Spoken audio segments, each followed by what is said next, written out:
What up, homies? Y'all know what it is. All right, today we're gonna get into this little story right here, the Kentucky meat shower. All right, and as always, I would like for y'all to maybe go and look into this for yourself. Do a little research, and I believe you're gonna find it rather interesting as well. But nonetheless, let's get right into this. All right, the Kentucky meat shower was an incident occurring between the morning hours of 11 and 12 o'clock for a period of several minutes on March 3rd, 1876. Where what appeared to be chunks of red meat measuring approximately 2 by 2 inches, with at least one being 4 by 4 inches, fell from the sky in a 100 by 50-yard area near the settlement of Olympia Springs, Bath County, Kentucky. There exist several explanations as to how this occurred and what the meat was, the most popular being the vulture theory, in which a group of vultures regurgitated their meals after being startled into taking flight. The exact type of meat was never identified, although various reports suggested it was beef, lamb, deer, bear, horse, or even human. At the time, Mrs. Crouch, a farmer's wife, was making soap on her porch when she reported seeing the meat pieces fall from the sky. She said she was 40 steps from her house when the meat started to slap the ground. The meat looked grisly, according to Mrs. Crouch. Mrs. Crouch and her husband believed the event signified a sign from God. A similar event was later reported in Europe. The phenomenon was reported by Scientific American, the New York Times, and several other publications at the time. Most of the pieces were approximately 2 by 2 inches, at least one was 4 by 4 inches.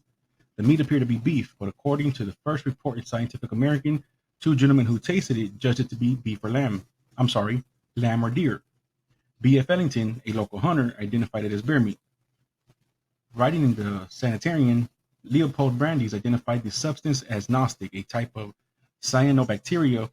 Brandes gave the meat sample to the Newark Scientific Association for further analysis, leading to a letter from Dr. Allen McLean Hamilton appearing in the medical record and stating that the meat had been identified as lung tissue either from horse or a human infant.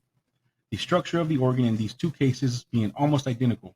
The composition of this sample was backed up by further analysis, with two samples of the meat being identified as lung tissue, 3 as muscle, and 2 as cartilage. Brande's Gnostic theory relied on the fact that Gnostic expands into a clear-like jelly mass when rain falls on it, often giving the sense that it was falling with the rain.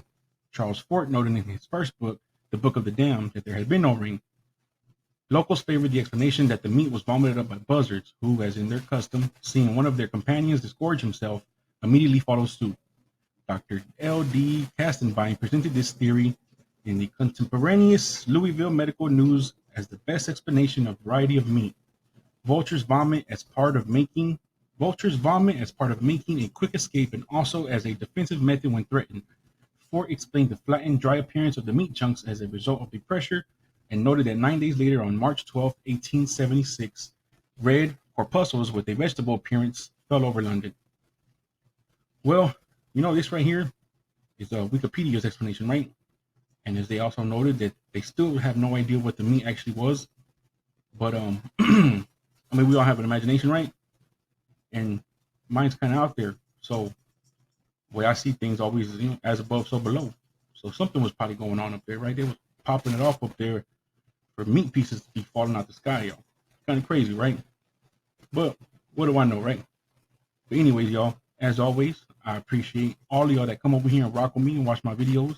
Y'all keep your eyes open out there, homies. Stay safe.